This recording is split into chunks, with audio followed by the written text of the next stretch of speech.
Good morning, ladies and gentlemen.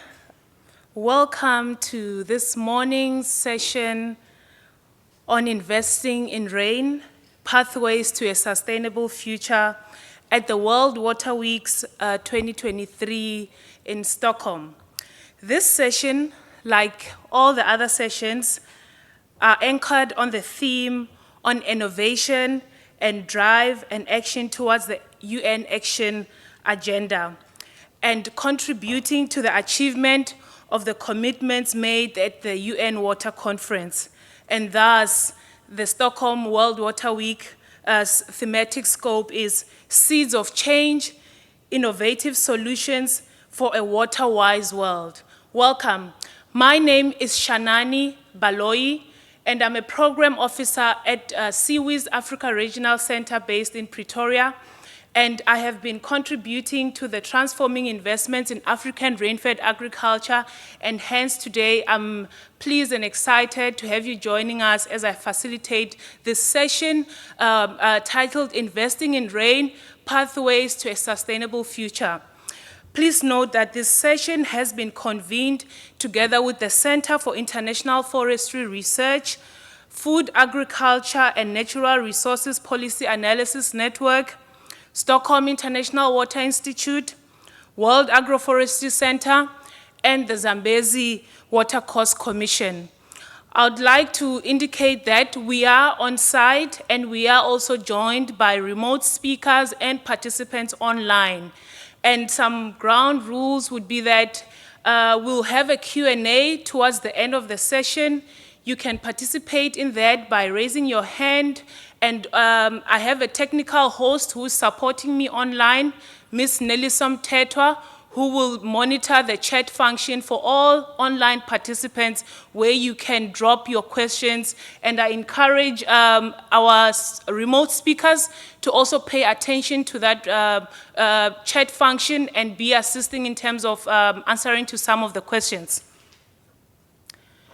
So okay, my slides are not projecting. As I said, my name is Shanani Baloyi, and I would like to welcome Anton L., the director for SIWI's Africa Regional Center, based in Pretoria, to do the welcome and setting of the scene. So, Anton, you are welcome. You can use my mic here or any other one on the podium. Thank you.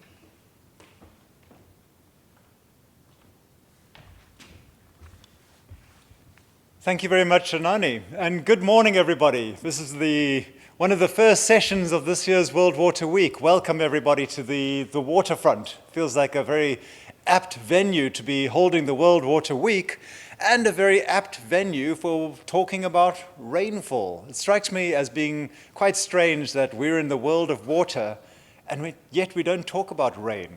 But what other way do we receive that water? So, quite often we get asked at SIWI, why would a water policy institute be interested in rain-fed agriculture? Sounds more like a farming issue, right? And my response is always, well, the farmers in Africa are our frontline water managers. We know the context. 95% of staple food produced in sub-Saharan Africa comes from rain-fed agriculture. So that's not to say that irrigation's not important, of course it is, and there's a lot of value creation, a lot of job creation happening with large-scale irrigation. But we're also saying that you're leaving out a substantial part of the continent if you are only going to focus on large-scale irrigation.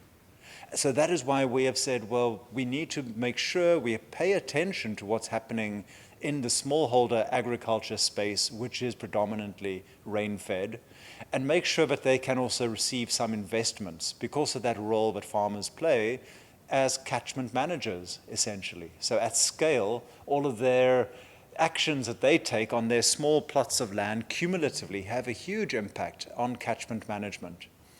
And what we would like to see is, can we take the innovative practices that are happening on the ground in terms of improving rain-fed agriculture, by slowing down the movement of water across the landscape. Once rain falls, how do we encourage that rain to stay on the ground for longer, infiltrate deeper into the ground, make sure we hold it back through using approaches like sand dams or infiltration ponds, rooftop harvesting, and so forth. And many of these technologies or approaches are actually based on traditional practices that a lot of times have maybe fallen out of favor and aren't being used anymore. But how do we build on those traditional practices and also use the latest findings, the latest innovation and research to try and make sure that farmers that are dependent on rainfall can respond to a changed climate? And I'm always very careful of the tense I use when I speak about climate change, because when we speak with farmers in sub-Saharan Africa, they don't use the future tense about climate change like many scientists do and politicians do. They're fond of saying by the year 2050, this will be the change in climate. The farmers talk about the climate has already changed, the present tense. They talk about that they can't farm in the way that their parents used to farm, can't farm in the way my grandmother used to farm. Those are the sort of things we're hearing. So this is a now issue, not a later issue. And that's why we are here to say, well, the rainfall that is the part of the hydrological cycle that we can do something with and control. Once the rain falls on the ground, we can actually do something with it. Once it evaporates from the oceans or wherever, nothing much we can do to influence that unless you are going big into cloud seeding or something. But for practical purposes, the bit of the hydrological cycle we can influence is only once the rain hits the ground. So that's why rain, important for this session. And then luckily, we're not alone in this endeavor. First and foremost, we are working via the Zambezi Watercourse Commission. We are in effect working with 8 member states that the Zambezi Watercourse Commission serves. And we'll be hearing in a moment about why those 8 countries in southern Africa are taking smallholder agriculture so seriously. Seriously enough that it forms an integral component of their strategic plan guiding development of the basin until the year 2040. So that's really interesting. So 8 countries that have said this is a serious enough issue. We're also today in this session joined by our partners CIFOR-ICRAF that have been working across Africa to try to find innovative ways in which you can link farming practices and improved farming practices, improved soil management, for instance, to payment for ecosystem services. So that's really interesting because that starts unlocking new avenues of financing. So farmers actually can get supported, if not paid directly. I think we should always set our expectations to be realistic here. We're not necessarily talking about cash payments to farmers when we say support to farmers. We're often talking about, can we get sustainable incomes to the organizations that do work with the farmers? Many of the NGOs we work with in Southern Africa have been working for 30 or 40 years, and they show amazing track records where they've been working with literally hundreds of thousands of farmers over that period of time, supporting them, training them, providing some materials, connecting them to markets, doing really innovative things. But when you look at their reporting, and most of them keep very fastidious records of how many farmers they work with, you see it goes up and down, and it varies. At first you think it maybe is tracking the rainfall, but it's not. It's tracking the funding. It's tracking the finance cycles. So they'll say, well, yes, we got a big grant from some donor, and then we could expand our program to reach 250,000 farmers. But then it ended after 4 years, and we went back to working with 10,000 farmers. And then it picked up again because another grant came. So the finance we are talking about, and that organizations like CIFOR-ICRAF are also working at, is how do we find models that these organizations, local organizations, can get more sustainable and even financing. And then finally, our other partner that we are working with today is the agricultural policy organization, FANRPAN, based in Pretoria in South Africa, but working now across the African continent to influence agricultural policy and food policy. And they will speak about some of the innovative approaches that they are using to make sure that you can get the benefits of small-scale irrigation, locally sourced water sources that can actually be irrigating fields on a local level. But how do you do that at scale?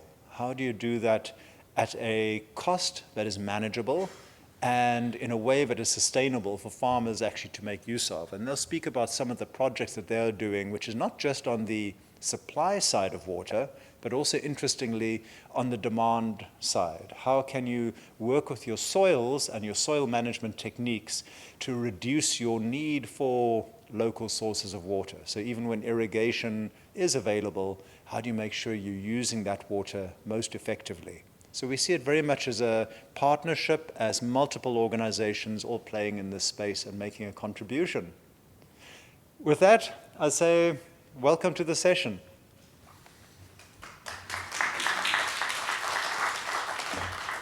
Thank you, Anton, for setting the scene. I think everyone now is, we're on the same level, so please feel relaxed and comfortable and look forward to engaging.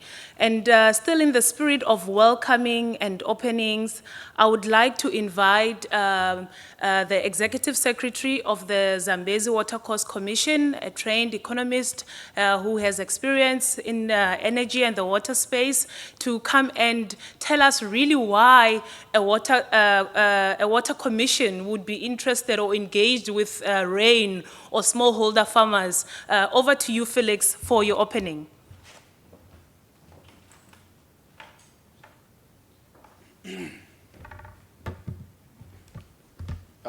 Thank you, Shanani. My name is Felix Ngamlagosi, the Executive Secretary of the Zambezi Watercourse Commission. Ladies and gentlemen, I recognize members of the Zambezi Watercourse Commission connected online, and some are present physically here. We have Assistant Director Water Resources responsible for transboundary from the United Republic of Tanzania. Anton and all delegates, ladies and gentlemen, all protocols observed. ZAMCOM has two languages, English and Portuguese, so good morning, bon dia.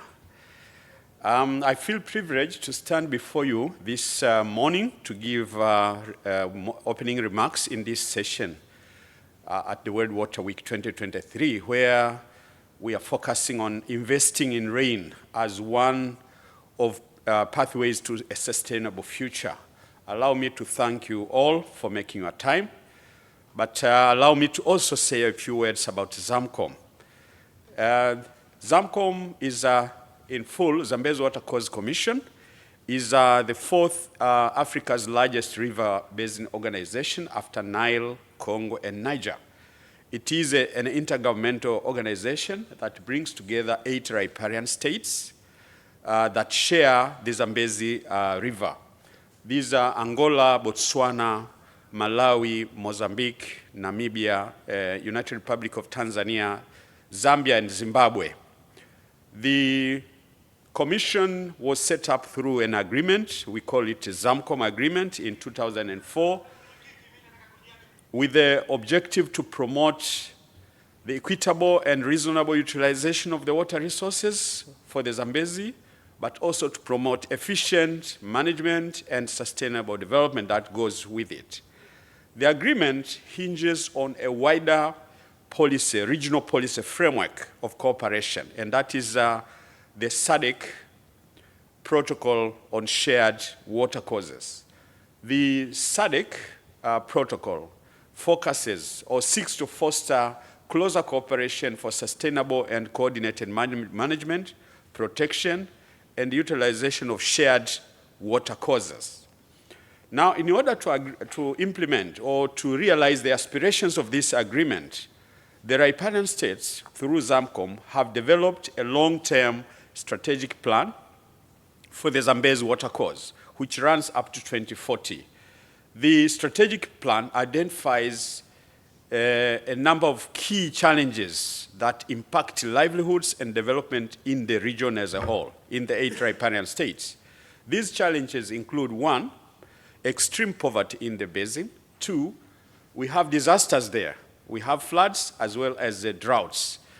And number 3, infrastructure deficit. By infrastructure, I'm talking about water supplies, irrigation infrastructure, roads, electricity, and the likes. Also, challenge 4 is competing uses of water and natural resources, other natural resources. And last but not least, challenge is high environmental degradation in the Zambezi watercourse. Now, in response to that, those 5 key regional challenges, the strategic plan focuses on 4 key pillars, which are infrastructure investment, livelihood support, environmental resources protection and utilization, and number 4, water resources management, as the key pillars that will focus us in the coming up to 2040. Another attribute of the Zambezi is that we have a high population of more than 47, close to 50 million people. Many of these live in rural areas and in extreme poverty, as I said. Now, with the high population increases and risk of climate change, there is an urgent need to push enhanced rain-fed agriculture practices towards large-scale impact and widespread adoption. This requires overcoming a number or multiple of obstacles, but the larger one out of the many obstacles is lack of information, lack of evidence, and low awareness, but also the need to change behavior, and also issues to do with access to finance. We need to start giving adequate attention to this area, rain-fed agriculture, as it involves a large population in the region. We need to pilot new business models that support and attract financing necessary for scaling up investments in sustainable rain-fed agriculture, especially from the private sector, so that we can enhance the resilience of small-scale farmers in the Zambezi.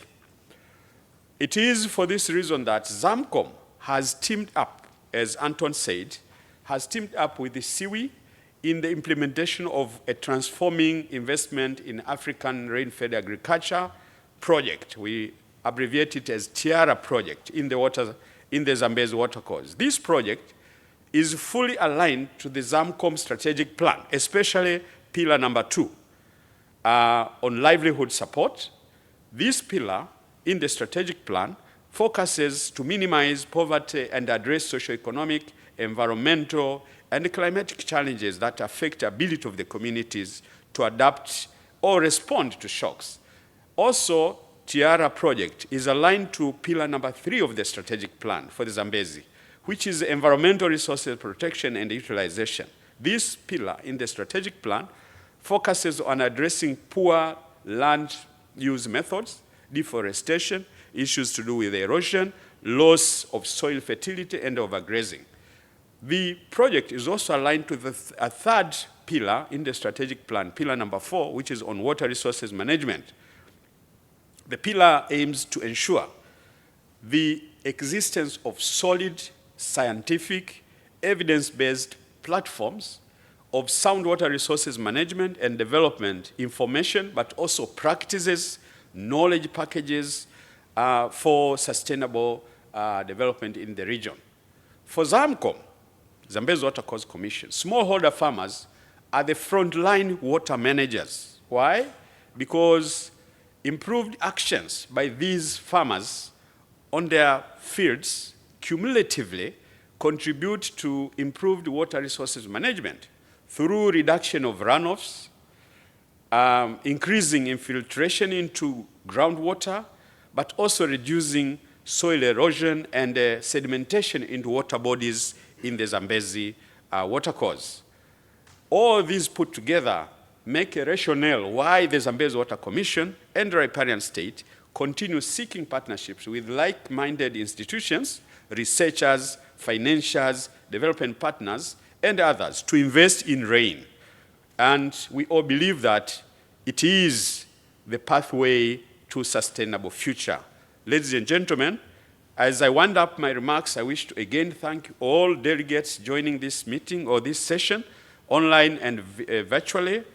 Your presence and ideas are valuable, and we look forward to your contributions, because that will make us all succeed and enable us jointly to work towards our common goal of attracting finance to rain-fed agriculture, to build climate resilience in the Zambezi watercourse. I thank you very much. Muito obrigado.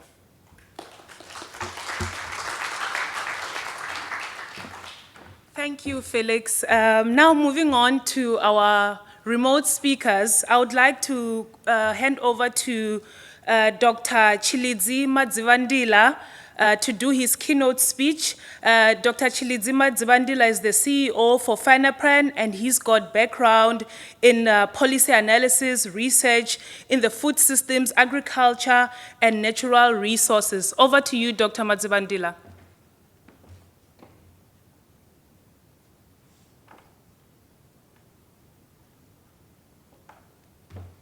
So, ladies and gentlemen, distinguished guests, I warmly welcome each of you to this momentous session.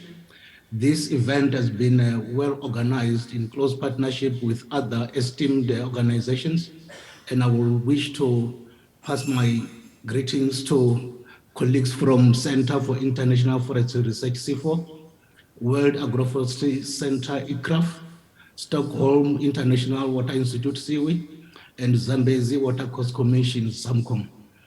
This reaffirms the power of collaboration in confronting the urgent challenge of water scarcity and sustainable development. In the world where the impacts of climate change and growing global population are reshaping the dynamics of our planet, the availability of water resources has emerged as a defining factor in shaping our shared destiny. At the heart of this challenge lies, at the center of this challenge lies water, which is a source of life. Our collective responsibility is to chart innovative pathways that ensure equitable access to this vital resource, while safeguarding our ecosystem and fostering prosperity for all. As FANRPAN, we hold steadfast to the belief that effective partnerships are the bedrock of a meaningful change. The journey towards addressing multifaceted challenges like water scarcity and sustainable agriculture necessitates a collaboration amongst diverse stakeholders, and this, amongst others, include research institutions, government entities, civil society organizations, and private sector. Our ongoing collaboration with partners in transforming smallholder irrigation in Southern Africa, TISA project, supported by the Australian Centre for International Agricultural Research, ASIA, stands as a testament to this spirit of unity. The TISA project has been instrumental in improving the life of smallholder farmers in Southern Africa through better management of irrigation schemes and water resources. The project focal countries are Mozambique, Tanzania, and Zimbabwe. And this 9-year-old research effort has empowered hundreds of rural communities to transition from subsistence farming into profitable, self-sustaining irrigation systems.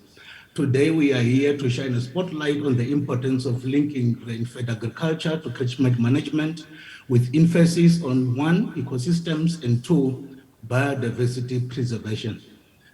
As we all know, rainwater serves as the natural source for irrigation, replenishing soil moisture and also directly nourishing crops, and also making sure that the biomass for livestock is also available. It is the foundation upon which irrigation strategies are built, particularly in regions with variable or insufficient rainfall patterns. In this shared vision, let us take a moment to reflect upon collective duty which we shoulder in safeguarding Earth's most precious resource, which is water. Let us seize this opportunity to not only learn from one another, but also to disseminate best practices and kindle innovative solutions. We really need solutions to make sure that we are delivering on our mandates. This will guide us towards a future grounded on sustainability and equity.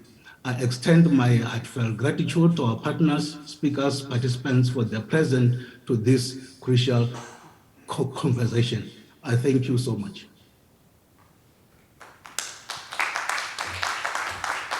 Thank you, Dr. Madzivandila, for that keynote speech and an interesting now speaker in terms of the question of how do we finance, what are the opportunities and maybe perceived challenges.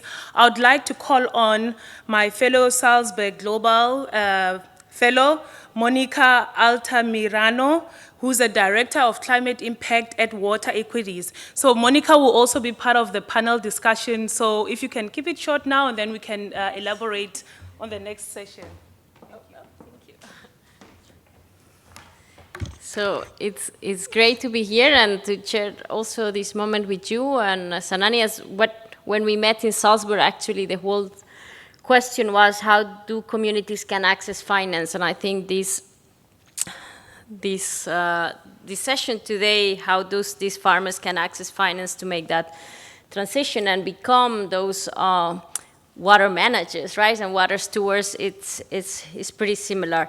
What I will share is the perspective. I mean, as Water Equity, by the way, so we are an asset manager focused exclusively on solving the water and sanitation crisis, exists around 6 years, and we're in a journey to go from a focus on the use of microfinance, for example, for access to water and sanitation and that focus at household level towards climate resilient infrastructure, right? So what I will share is some about that journey. If I will look at the agricultural sector, we're not yet investing in the agricultural water space because we're making the first step into the kind of like more systemic and infrastructure related investments.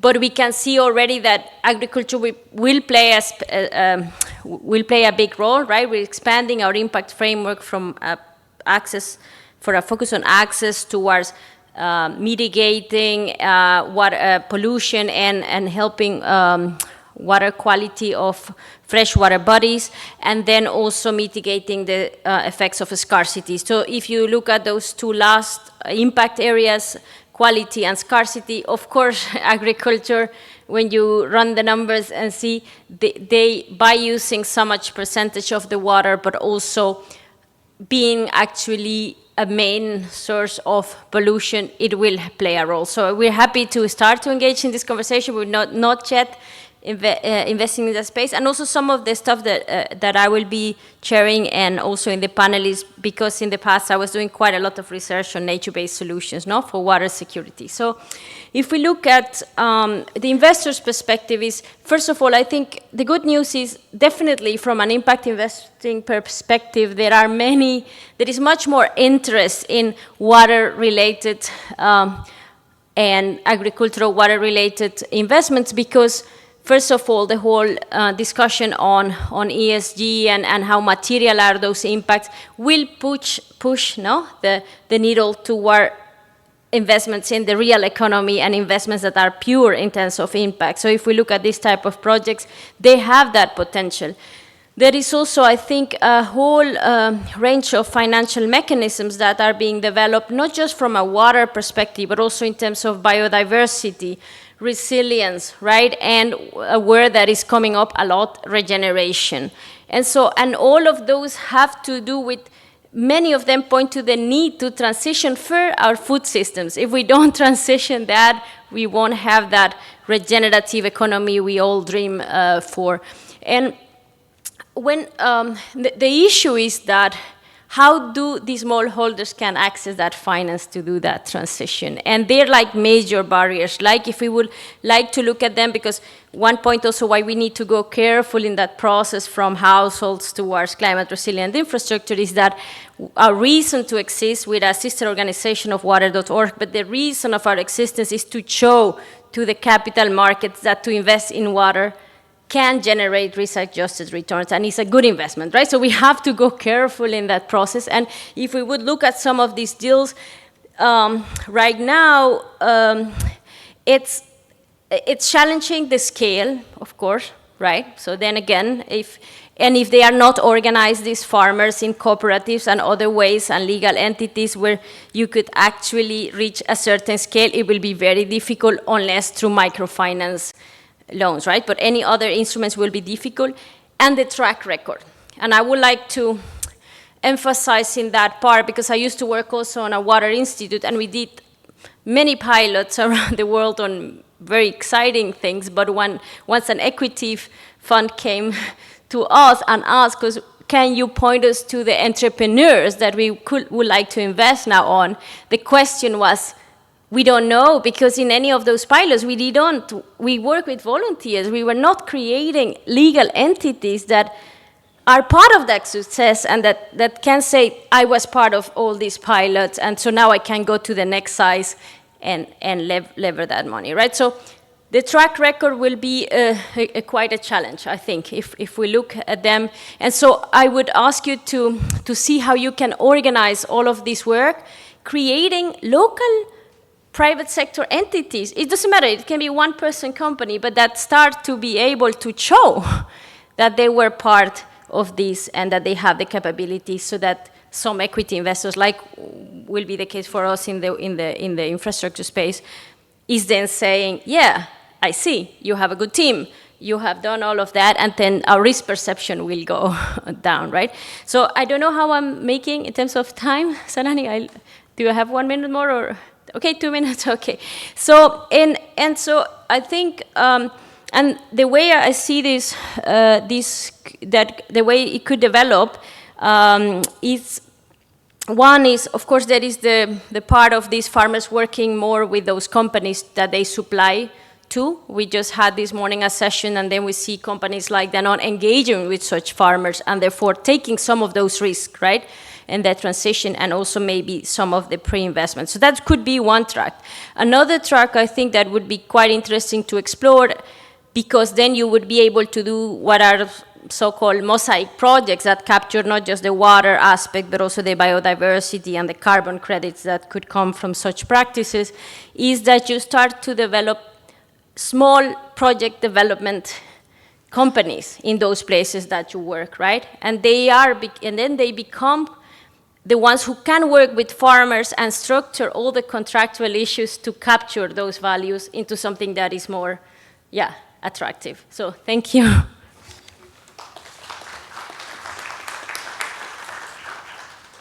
Thank you, Monica, for highlighting the need for NGOs and farmer organizations to create legal entities and start to say they have a track record in order to attract equity or other types of investments. So now I'd like to move on to an interesting part of the session where we'll be hearing from examples around the Zambezi Basin. So the Zambezi Basin, as mentioned earlier, comprises of 8 member countries, and some of the presentations that we'll be hearing will touch on the activities that are taking place within the basin, including Tanzania, Mozambique, and other countries. And the first presentation, I would like to call on Sitembile Mwamakamba, who will do the first presentation representing FANRPAN. Sitembile is a professional with over 15 years in policy advocacy, stakeholder engagement, and management. And she's very much good with multi-country cross-disciplinary policy research. We are pleased to have you joining us online, Sitembile. Can you please proceed with your presentation? Thank you, Shanani. It's good to join everyone, though virtually it would have been nice to be in Stockholm as well, experiencing the warm weather. My presentation is just going to quickly take you through the Transforming Irrigation in Southern Africa project that we've been implementing for the past 12 years or so. Tembi, but before I get... Can I just ask our technical person here to project both the slides and the video for Tembi? Is that doable, Martin? A resounding no. So I have the slides in front of me, but they're not projecting for the audience. Okay. Okay, I can proceed? Yes, please do. Thank you. All right, so I think I want to just start off by maybe providing a bit of a background in terms of why do we need to actually improve water management? Why do we need to transform irrigation in Southern Africa? We know that the population is projected to grow by 2030, and that food and nutrition security and poverty have long been an issue in the African continent. Climate change has then come on and is now responsible for escalating the extent and prevalence of drought and high temperatures and rainfall variability across the continent. So irrigation is considered an important pathway towards achieving improved livelihoods and enhanced food security, and has been promoted across the region. However, smallholder irrigation has largely failed to use the land and water sustainably and to significantly reduce farmer poverty. Irrigation, there are a number of challenges that have been identified as regards irrigation, but at the same time, there are opportunities that present a possible pathway out of food insecurity and into transformed food systems. For instance, we know that there's been sort of low investment in hydraulic infrastructure and in the development and management of water resources across most of the countries in Southern Africa, and that there's also been a challenge with regards to public sector investment in irrigation capacity development.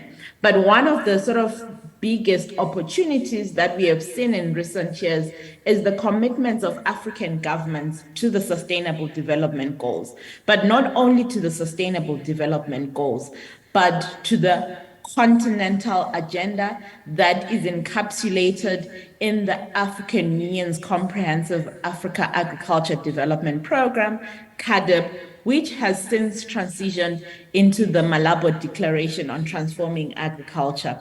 And we know that water efficient use is high on the commitments. As I'm sure you can see on the screen, there are 7 commitments under the Malabo commitments, and there is clear and very decided action around water use efficiency, around women empowerment, around improving agronomic practices, improving climate resilience, and also improving and increasing profitability. So through the CAADP, the African leaders have prioritized increased agricultural production by seeking an investment of 10% of national budget to increase production by 6% year on year. And this is a commitment that was agreed upon in 2015 by the African Union heads of state and government, where they committed to ending hunger by 2025. We are 2 years away from 2025. And I'm sure the question is, how far are we from achieving that target, and what can we do to make sure that we meet those commitments and maybe perhaps improve on some of these commitments? So across the continent, really, maybe not just focusing on Southern Africa, but across the continent, there have been some investments in expanding irrigated agriculture, but smallholder irrigation schemes. I know because our interest really, as Anton said in his opening remarks, is on smallholder farmers in the region that we are working with. The smallholder irrigation schemes, they've failed to significantly reduce farmer poverty, and we know that the reason why this is happening is because there are a complex number of reasons for this, ranging from farmer skills, market challenges, and to dysfunctional institutions. So the Transforming Irrigation in Southern Africa project, which we have been implementing since 2013, the first phase, and then from 2017 for the second phase, it has really been looking at how can we improve this? What do we need to change from a sort of institutional point of view at farm level, but also from a sort of technical and infrastructural side of things. So the initial research, which was from 2013 to 2017, focused on 6 irrigation schemes. And what it did was that it provided simple tools for water management to farmers to enable them to learn more efficient agronomic practices. And it also facilitated agriculture innovation platforms for discussion among stakeholders to be able to identify barriers and come up with solutions. The second phase was then focusing on how do we scale up some of these successes that we have seen in phase 1, which I'm going to share with you in the next slide. So our focus was in 3 countries, in Mozambique, in Zimbabwe, and in Tanzania. And we have been working with a number of partners in delivering on this project with support from the Australian Centre for International Agriculture Research, ASIA.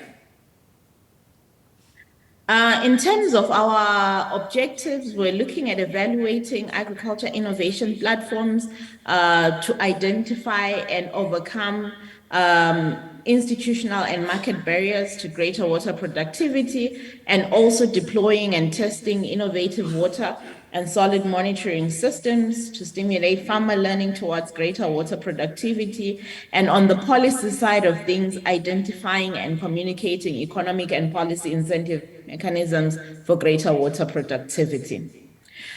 In terms of the approach, the project did a 2-pronged approach: the agriculture innovation platforms, and then the soil monitoring tools.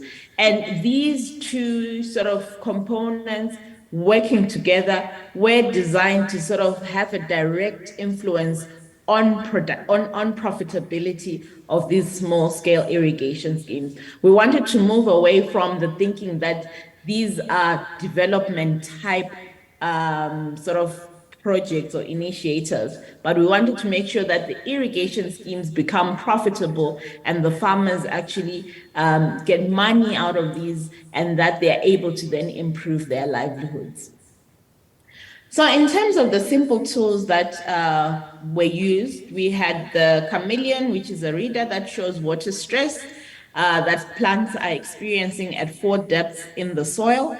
And then we had the full stop, which is it's the full stop wetting front dictator, which is buried in the soil and then props up as an indicator when it captures a sample of infiltrating water from irrigation inside the funnel that you can see here, which is red. And then we then had the nitrate color test strips that were used to show farmers the nitrogen status of their soil so that it helps minimize leaching of expensive nutrients. So the chameleon simplifies sort of complex water content data to patterns so that a range of people, including farmers and researchers, can quickly assimilate a large amount of information.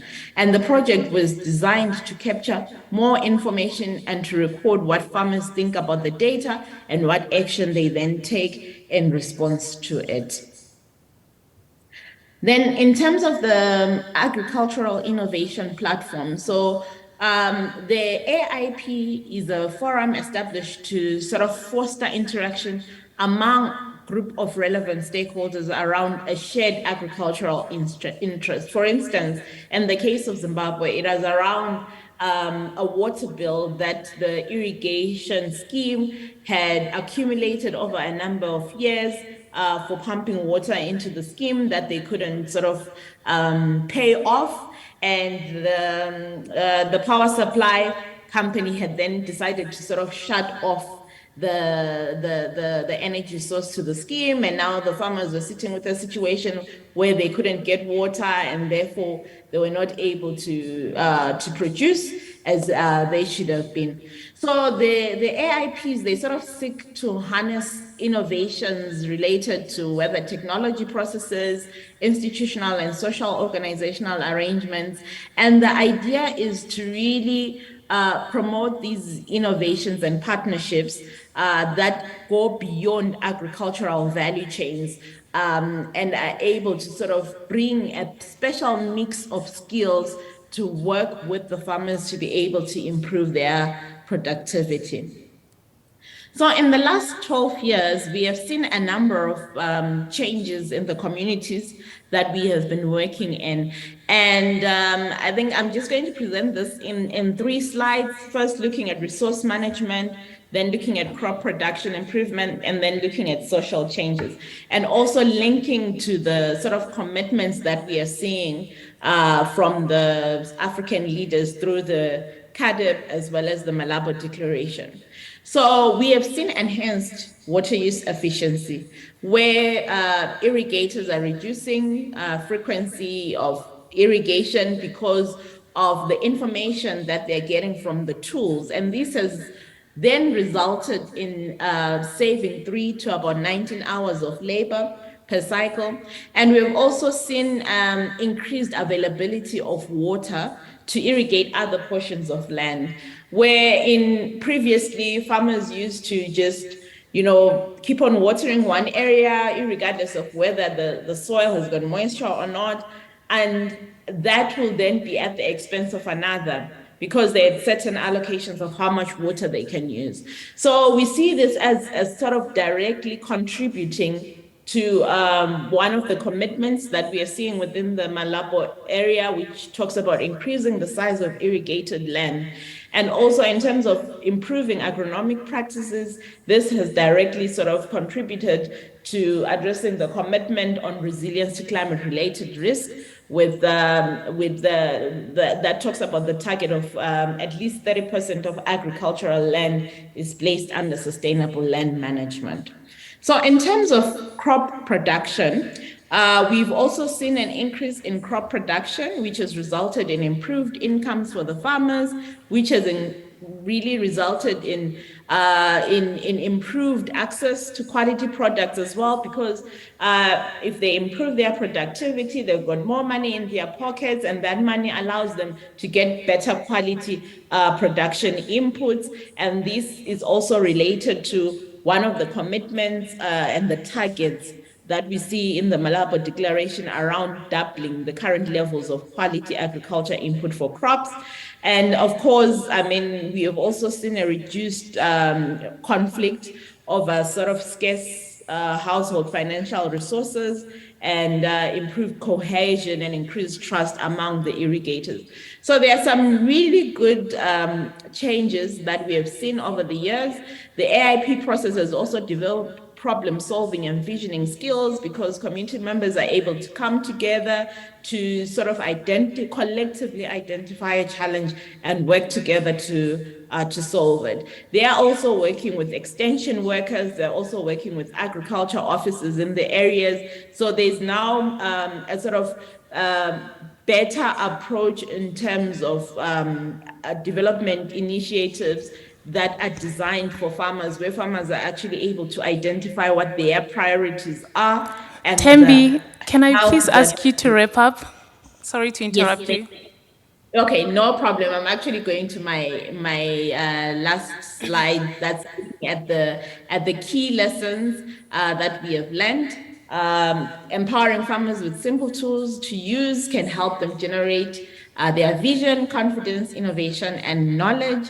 And also multiple interventions are needed to transform a complex system as irrigation. So it's not just one thing. It's not just about fixing the pump, but it's also about attending to the other multiple sort of challenges that irrigators face. And of course, the irrigation schemes can be maintained if farming is profitable. Everyone wants to do something that will put money in their pockets. So if it's profitable, that can be done. You can find out more information about the work that we have done. We have a number of publications that have come out of this.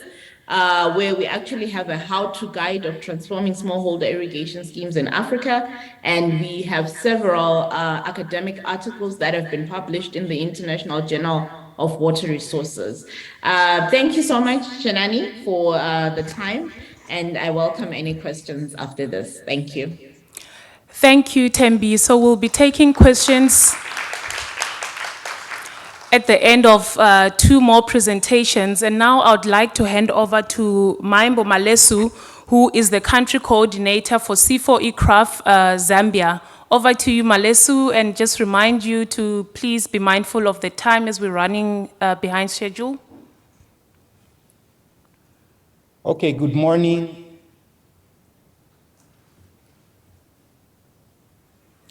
And I'm going to present to you some of the work that CIFOR-ICRAF is doing. And this work links in very well with the work that SIWI Tiara project is doing. So I'm going to be able to show some of these linkages. So as you might be aware, Zambia is one of the countries that experiences a high deforestation rate, although it has reduced from over 200,000 hectares per year. The current estimation is around 175,000 hectares a year. And the Zambian government, through the Ministry of Green Economy and Environment, with other partners, are working on a number of initiatives to try and address this problem. So when you consider what the Zambia for Agroforestry Biodiversity Project is trying to achieve, I think one of the objectives is to contribute to the development of climate relevant, productive and sustainable transformation of, we are looking at 3 main sectors: agriculture, which is basically rain-fed agriculture. We are also looking at the forestry domain and also the wildlife domain. So this project contributes to the achievement of the nationally determined contributions that Zambia has made a commitment towards climate change and mitigation. So specifically, the project actually operates alongside a number of value chains, like I mentioned, which are within the agriculture, forestry, agroforestry, and wildlife domains.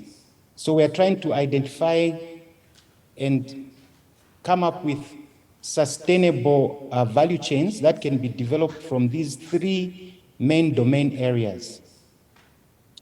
So when you look at the outputs, what are we really trying to achieve? I think the first one, like I mentioned, we would like to come up with innovative climate relevant research and development initiatives. And for this, I should have mentioned from the outset that we are working in partnership with the European Union that's funding the initiative. We are also working with 3 Finnish-based universities, that is the HAMK, University of Helsinki, and Luk Universities of Finland.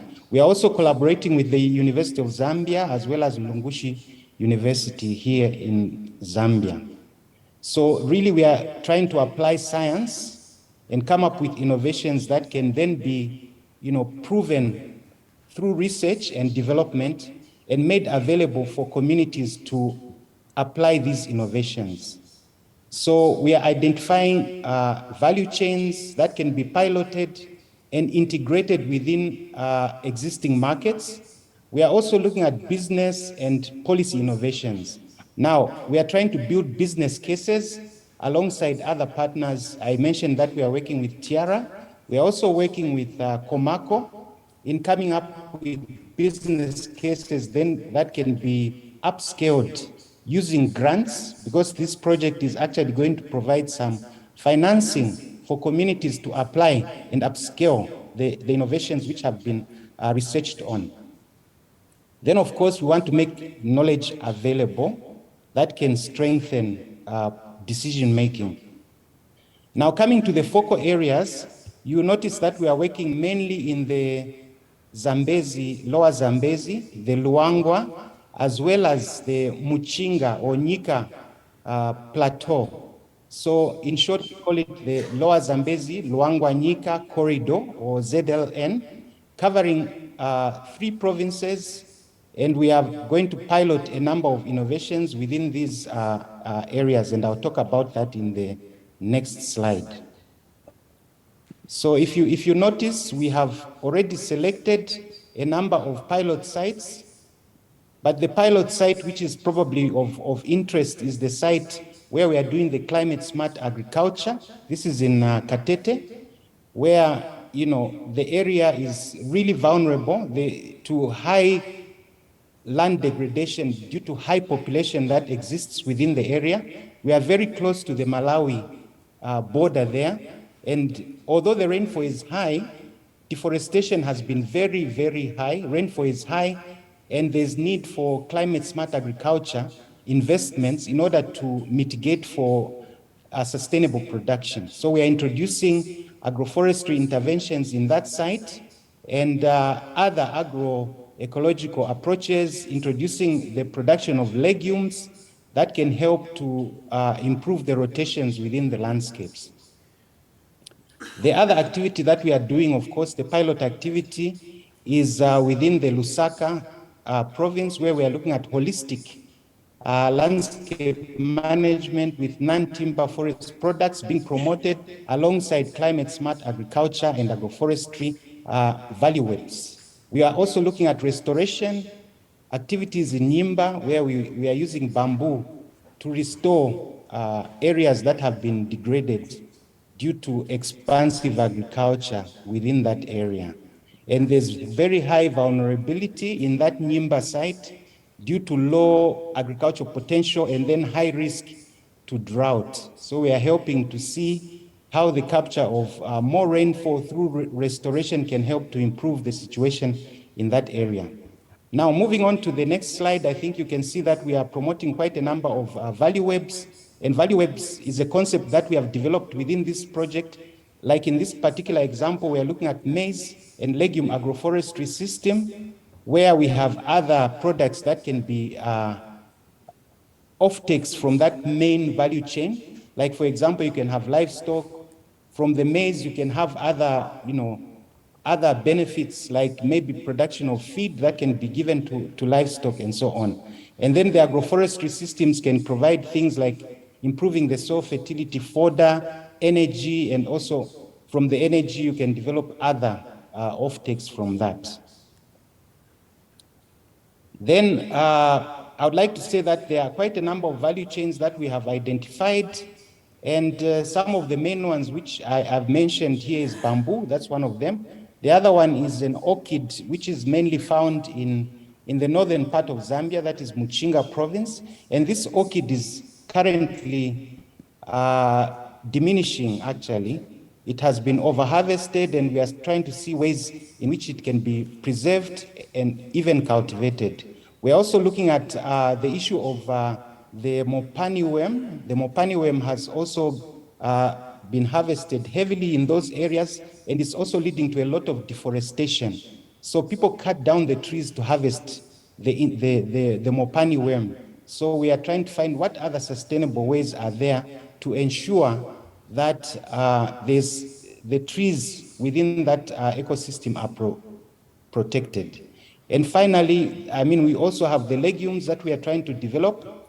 The legume value chain, we are looking at the cowpea producing seeds with Komako that can then be circulated within the community to improve on the rotations like I mentioned earlier. So in as far as where we are now, you can, we have completed the inception phase of the project. We have selected a number of collaborators, and we have identified all the value webs. We are currently doing the pre-pilot assessments for measuring, benchmarking the interventions, and we are looking forward to collaborating with similar organizations that have interest. We are already working with Tiara, like I said, and we are in the second year of implementation. We are hoping that this project will demonstrate how through good science, you can be able to actually go into a landscape, assess the landscape, be able to come up with sustainable value chains that can be promoted into well-researched markets, and that can then create wealth for those who are involved. And it can be upscaled also through the provision of financing, because financing is one of the biggest challenges that is there. But in this particular case, we are privileged to have the funding actually to upscale some of the innovations that will be carried out. So with that, I would like to take this opportunity to thank you very much for your attention. I really appreciate this opportunity for me to share some of the work that CIFOR-ICRAF is doing alongside our partner, SIWI, ZAMCOM, and also other partners. Thank you. Thank you, Malesu, for your presentation on the Z4ABC program. I would like to hand over now to my colleague Kasonde, who I'm going to ask you to be very short. If I could maybe ask that we focus on the highlights from our recent activity in Botswana, and then we can move on to the facilitated discussion. Thank you.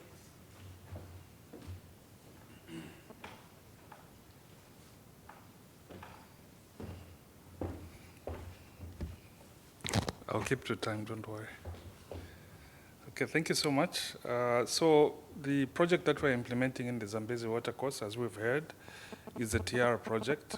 What we aim to do is basically unlock the potential for enhanced rainfed agriculture, making available green water during the drier months of the year so that food security is ensured within the Zambezi watercourse. So just a snapshot, very brief snapshot of the project. What we are doing, we are contributing to increased food security within the Zambezi watercourse. We are also improving land and water management through the enhanced rainfed agriculture processes that the farmers are undertaking. And we are also a capacity building project. We hope at the end of the day to build a multidisciplinary champions, cadres, who will sustainably foster the message so that enhanced rainfed agriculture becomes mainstream at the end of the day.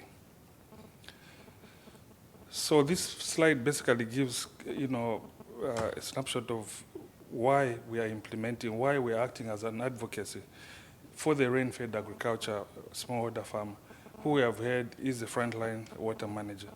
We are saying 80% of the agriculture activity in sub-Saharan Africa is undertaken by the smallholder farmer. So that's a very big demographic. We need, at the end of the day, to transform the way investments are applied within the agriculture sector. And we've also heard that 5% of the public resources go towards rain-fed agriculture, whilst 95% of the food production relies on rain-fed. So there's clearly a reason why we are advocating for transforming investments. So in this vein, we, through ZAMCOM, held a forum in the nation of Botswana on the 8th and the 9th of August. The forum had the theme of attracting investments, finance, to the rain-fed agriculture sector in order to build climate resilience.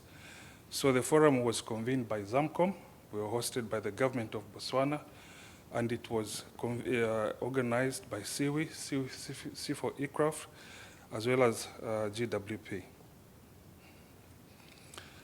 So the forum's aim was to attract finance to the Africa's rain-fed agriculture sector in order to build climate resilience by bringing together key players in the agriculture sector, including policymakers, financial institutions, and development partners. We had members from the 8 riparian states. We invited personnel from the Ministries of Agriculture, Ministries of Water, as well as the Ministries of Finance. And then, what happened at the event was that we had panel discussions, keynote speeches, networking sessions. We had the World Cafe, as well as providing an opportunity for people to share experiences and forge lasting partnerships. Moving on quickly to the financing, focusing on the financing sector participation on the value chain financing, as well as the monetizing of environmental benefits. The key takeouts from the forum that we had. We heard that there are quite a number of key instruments that can be used in order to cater for the smallholder farmer, because at the end of the day, there's a lacking in investments. So we saw that credit financing can be provided through community banks, warehouse receipt systems, DFIs, input sellers and distributors, and PPPs. There was a clear example from Zambia. Our colleague, Dr. Chanda from the Ministry of Finance, gave us an example of how this is successfully done in Zambia, in the Nakambala sugar estates, where we have anchor farmers who partner with smallholder farmers, and PPP model of financing is applied. And then, of course, there's the factoring, where supply chains, local producing companies partner with smallholder farmers and pay them already with a value market, and that goes on to ensure a value market for the produce that the smallholder farmers are producing.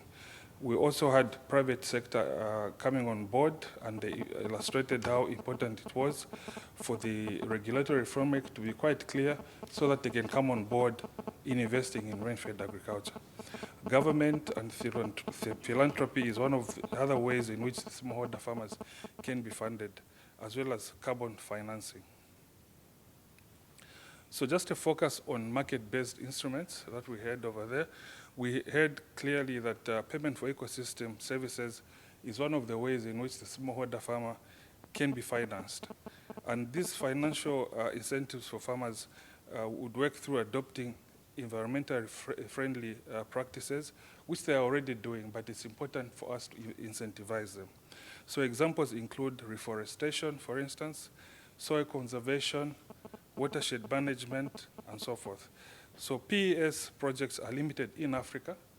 There's obviously that outlay, but the potential is quite large. So a lot needs to be done. We need to act as an awareness project. We need to spread the word out there so that we can replicate and scale up the interventions. And then moving on to carbon credits, farmers can earn credits by adopting climate smart practices, which they're already doing. So these credits can be sold to businesses who seek to offset carbon emissions. Africa has vast potentials. The potential is quite clear, it's quite high, but it's really underutilized.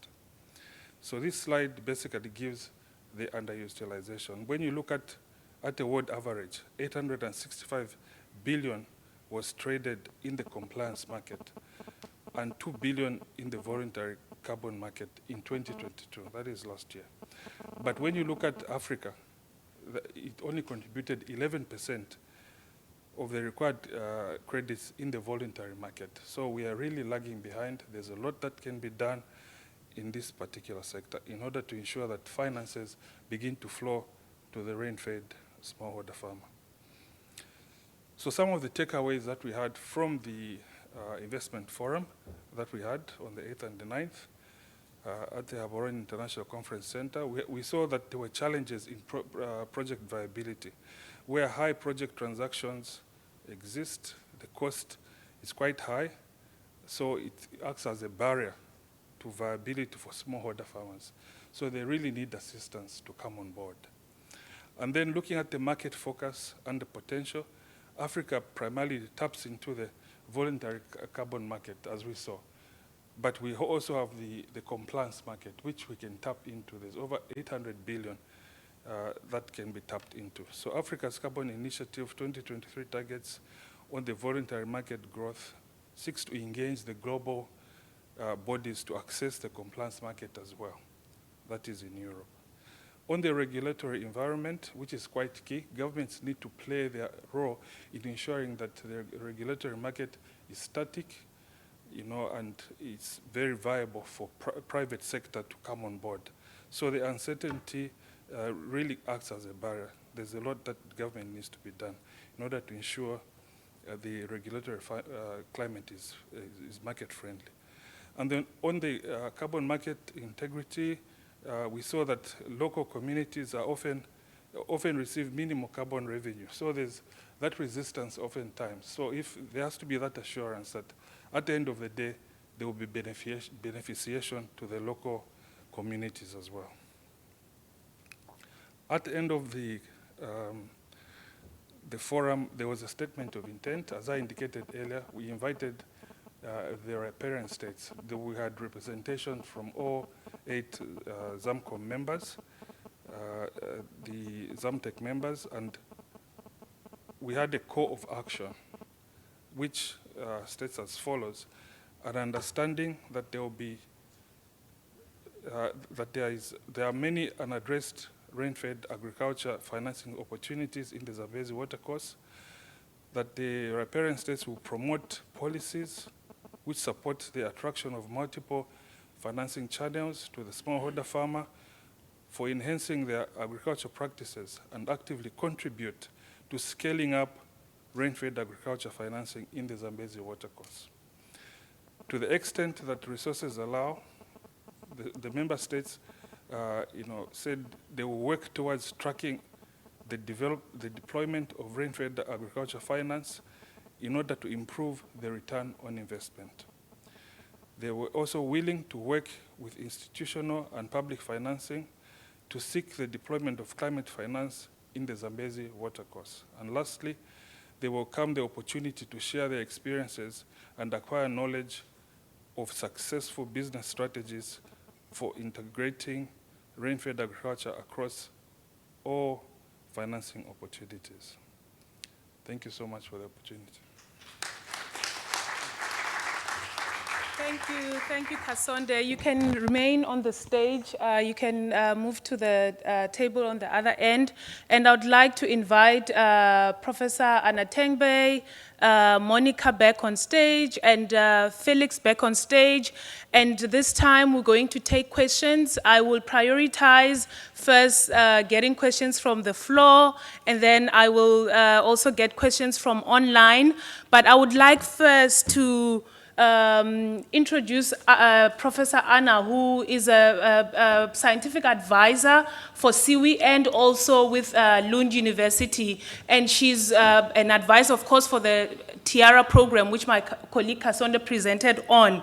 And perhaps, Anna, before we move on to the questions from the floor, I would like to just hear from you briefly. What are the environmental benefits of rain-fed agriculture, and how could the trade-offs with socioeconomic development be avoided and the synergies harnessed? Okay, thank you very much. Very nice to be here today with you. And first of all, I would like to mention, or it has to be said, that rain-fed agriculture can actually have very negative impacts on the environment in terms of soil erosion, downstream sedimentation, siltation, etc., of water courses and water bodies. So that's why it's so important to work with an organization like ZAMCOM to link rain-fed agriculture into river basin and sub-basin planning, and also participatory land use planning. And then if enhanced rain-fed practices are implemented within such an agreed planning framework, they can have very positive effect on the environment. And these include different types of conservation agriculture, including minimum tillage, mulching, cover crops, things like that. They, we have heard here today, can increase infiltration in the soil, making more water available for crop growth, also percolate down to the groundwater table. But they can also lead to sequestration of carbon in the soil, and that's very important, as we saw, also for the financing, to be able to harness the carbon market to invest in rain-fed agriculture. And I think, lastly, I'd like to say also that enhanced rain-fed practices, working with diversity of crops and practices, can also have a very positive impact on biodiversity, associated biodiversity, as well as agrobiodiversity. And to avoid trade-offs with the socioeconomic development, we have to help and work closely with the farming communities to come up with the viable business models that integrates these different types of finance. Yeah, thank you. Thank you. Martin, I'm wondering if it's possible to have a video projected of our online participants, the speakers. We have Sitembile and Malesu who are also part of this panel discussion. And while we do that, before I hand over a question to you that I've noted, I'll just like to start with Felix to speak on more on why, what role exactly from the Zambezi River Basin Organization and the member countries that you can play to attract private sector investments into rainfed agriculture, and also to elaborate more on what are the links between basin management and rainfed agriculture. Thank you, Shanani. Starting with the second question, the basin organizations, linkages, the need to engage smallholder farmers. It's important for basin organizations, especially in Africa and maybe even beyond, to collaborate with farmers for promoting sustainable farming practices. We heard this morning from many speakers that small farmers are indeed the frontline water managers, and therefore we need to engage them in promoting sustainable farming practices, land conservation practices, water-saving techniques, but also smallholder farmers. Engaging them allows basin organizations, water basin organizations, to understand their water needs, but also so that they can be in a position to ensure equitable allocation of the water resources and optimization of water use. And there are issues of conflicts. Understanding them, engaging them makes the basin water organizations understand the issues which may be a source of conflict of interest. Small farmers are also essential stakeholders in the management of water resources, and therefore their participation, engaging them, allows participation of these organizations in decision-making processes, and which is enhancing the legitimacy and effectiveness of water resources management. Now, the governments really can and have to have ways of assisting, attracting private sector investments into rain-fed agriculture. How? We think that governments can establish financial mechanisms which are friendly with affordable credit lines to farmers, and also create policies which are favorable to incentivize private sector investments into rain-fed agriculture. Infrastructure in rural areas is very important. Roads, irrigation systems, storage facilities, market linkages, all these put together as infrastructure, they enhance productivity, but also reduce post-harvest losses. There are other issues like government coming in to develop and disseminate knowledge sharing platforms to enhance skills for farmers. Risk management to farmers is very important, and the government has a role. Risk management, things like crop insurance schemes that protect farmers and investors against climatic uncertainties and market risks. So, yeah, just in brief, this is what I think the government has a role in supporting rain-fed agriculture. Thank you. Thank you so much, Felix. And then I'm going to take 2 questions from the floor, then hand over to Monica, and then also take 2 questions from our online co-host. Over to you, sir. Please introduce yourself briefly and the name of your organization. Sure. I'm from Avant-Garde. I also work with BBC Persian and other Persian channels. My question is basically based on what Anton said, that climate change is actually there in those regions. And considering the amount of alluvium that we have in the whole basin, in the alluvial lands, are the nations thinking about the future to actually use a part of the flood water over there for restoring their aquifers and recharging their aquifers using, let's say, spade irrigation, flood water management, and other rainwater catchment systems? Because in the future, there will be less and less rain, and that would be a big problem for rain-fed agriculture. Thank you. Thank you, Nick. I have noted that. I don't know if Anna would like to take that or Anton will answer it, but then before that, I would like to open for another question on the floor. Allow me to take from this side. Can I take one from you, Victoria? Sorry. Sorry, yes, please you go ahead. Please introduce yourself.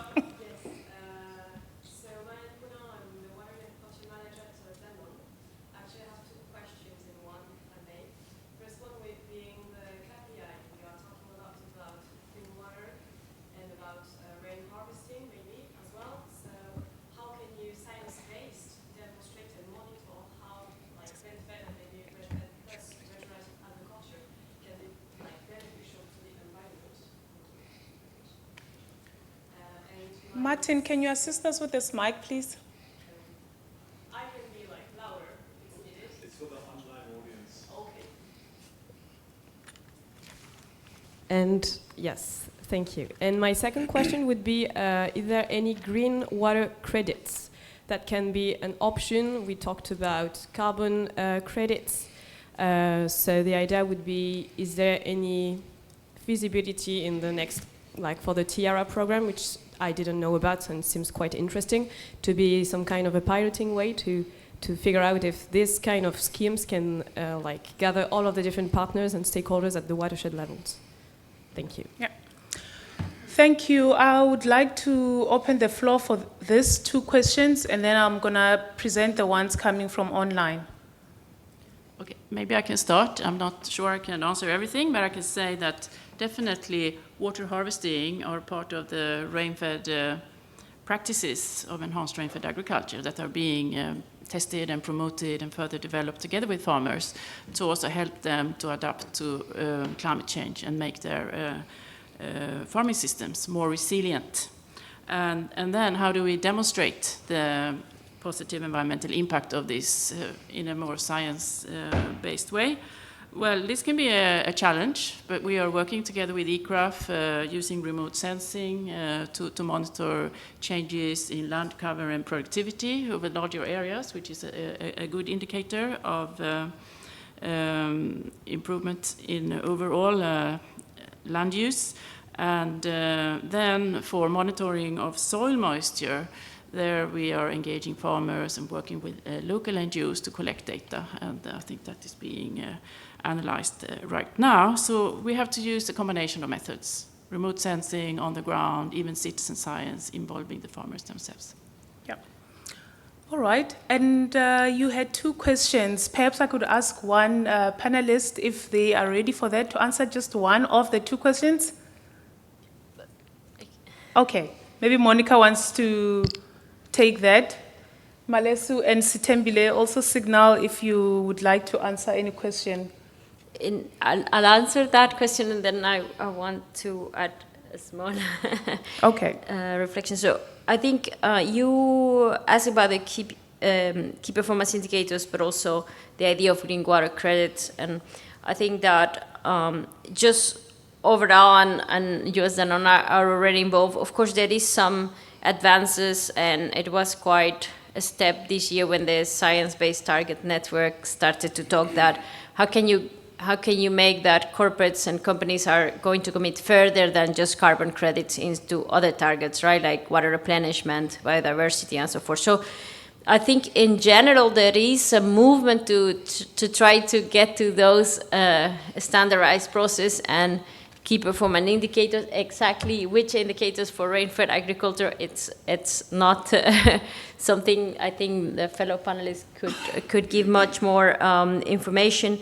But in terms of getting also these to be financed, I think in terms of green water credits, there have been trials in US for water credits and so forth, and I think it's really where we are going, because even in the last in that report, Turning the Tide from the Global Commission on the Economics of Water, part of the things we see how we have break the water cycle, there is much more attention to green water, right? And I think the hope it is also that could we revert some of that damage and maybe also what you're doing in Africa could be a way to start to change the rain patterns, not just remediating, right?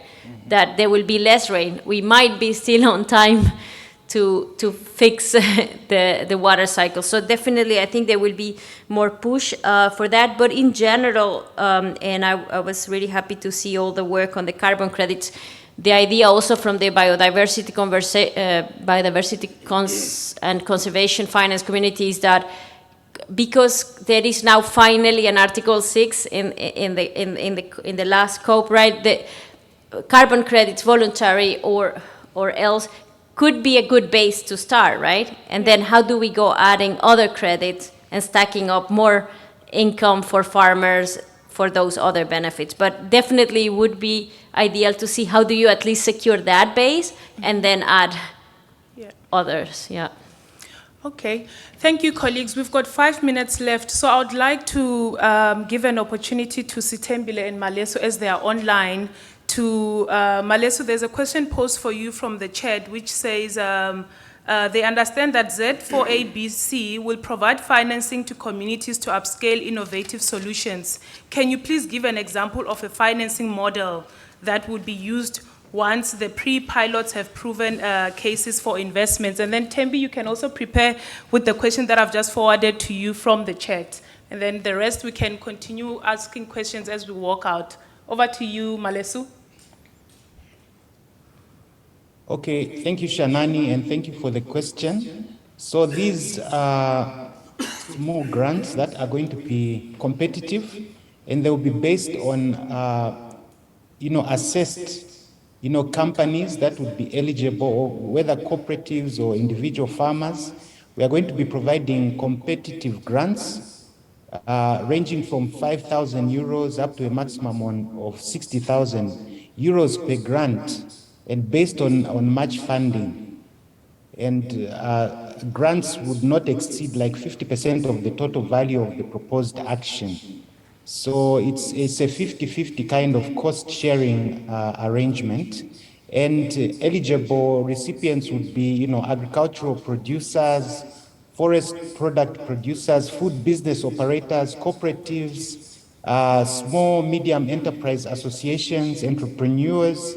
So it's a wide range of people that would be eligible for these grants. So we are soon going to announce, and then people will be able to actually apply for these grants. Thank you.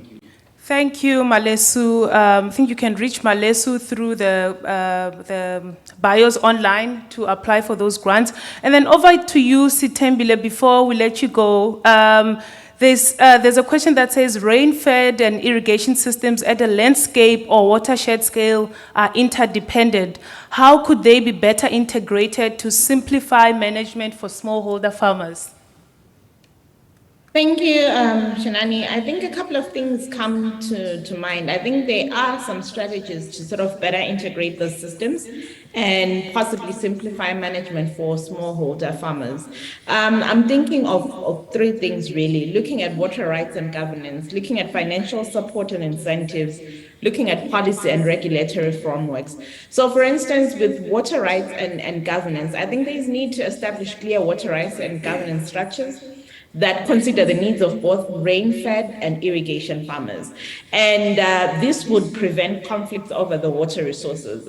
And smallholder farmers really should have legal access to water for both rain-fed and irrigation agriculture. And I think this will ensure equitable distribution and will minimize disputes. And it's important also to encourage community involvement in decision-making processes. So there's need to sort of have water user associations or committees where farmers are able to participate, where they're able to talk about water allocation issues, infrastructure maintenance, and also are able to dispute resolutions. So in terms of financial and support incentives, I think it's important to explore private and public partnerships that can invest in infrastructure and support services. And it's also important to sort of provide financial support and incentive for smallholder farmers. So this could be subsidies or grants, or this would be sort of designed to encourage farmers to adopt water efficient practices and technologies. Then finally, on the policy and regulatory framework side of things, I think governments really should develop and enforce policies that encourage integration of rain-fed and irrigation systems, along with, several other sustainable water management practices. So this could include setting water use efficiency standards, providing incentives for sustainable practices, and also regulating water extraction to prevent overuse. There are a number of things a number of strategies that we could look at, but I think these three, given from where I'm coming from a policy analysis network, they would probably be at the top of my list. Thanks, Shanani. Thank you so much, Tembi. Colleagues, I would really like to apologize, but then I would say, as you see the panelists here, you can grab them and continue to ask questions. But then one last point is one of the governments who are actually the riparian state of the Zambezi River Basin are going to give us their parting remarks in terms of what they are doing nationally and response to how the session proceeded. Mr. Robert Sunday, who is the Assistant Director with the Ministry of Water in the United Republic of Tanzania, I'd like to call you onto the stage to give us that closing remark, and please feel free to chat with my colleagues this side.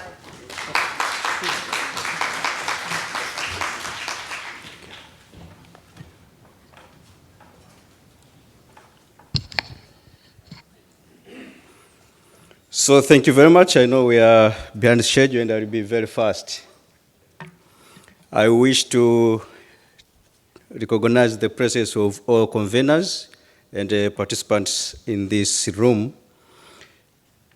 So dear participants, ladies and gentlemen, as it has been mentioned, my name is Robert K.M. Sunday, Assistant Director of Water Resources from the United Republic of Tanzania, but also I'm sitting in the Zambezi technical committee, where one of the riparian states.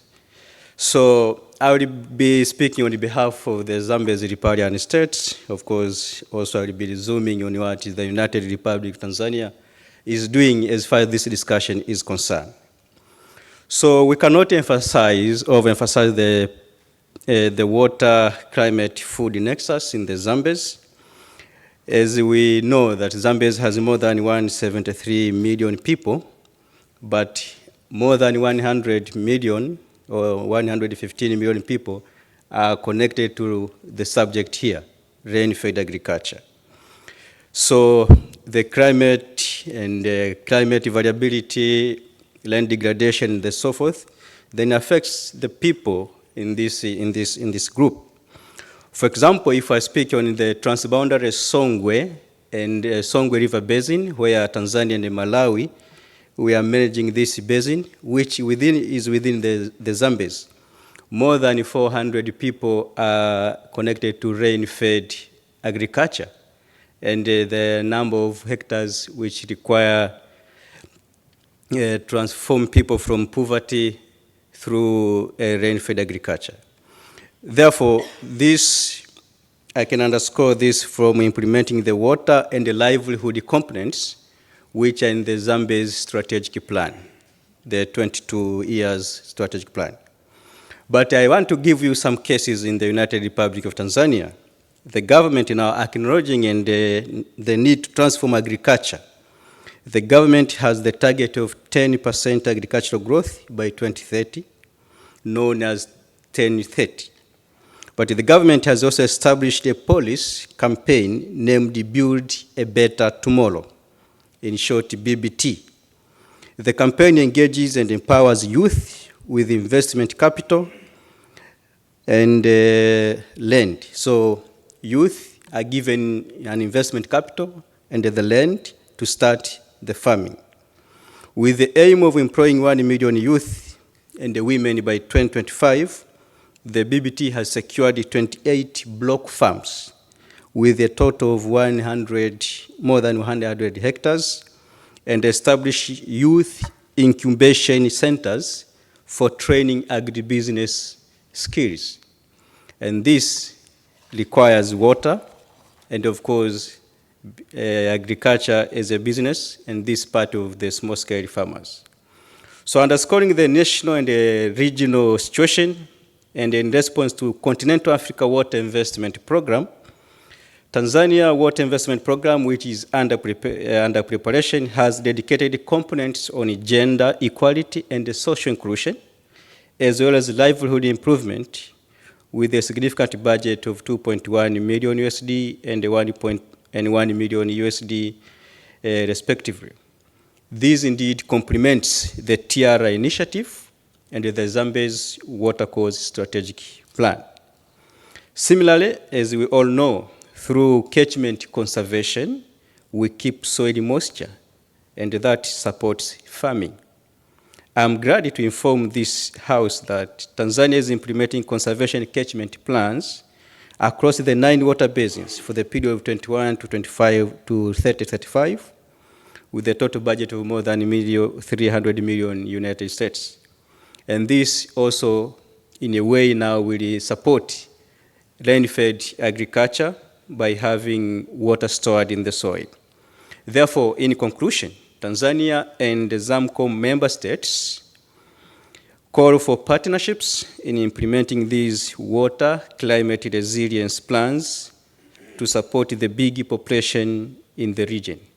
By doing this, we'll be supporting the UN ambitions under the SDGs, SDG 1, no poverty, SDG 2, zero hunger, SDG 5, gender equality, SDG 13, climate action, and many others. We call for water climate stakeholders and the practitioners to invest and support implementation of the Zambezi Watercourse Strategic Plan through the PWCC Zambezi and other initiatives, but underscore the Build Better Tomorrow campaign program, invest in the Tanzania Water Investment Program in the areas of catchment management, rainwater harvesting, and the financial and the capital investment.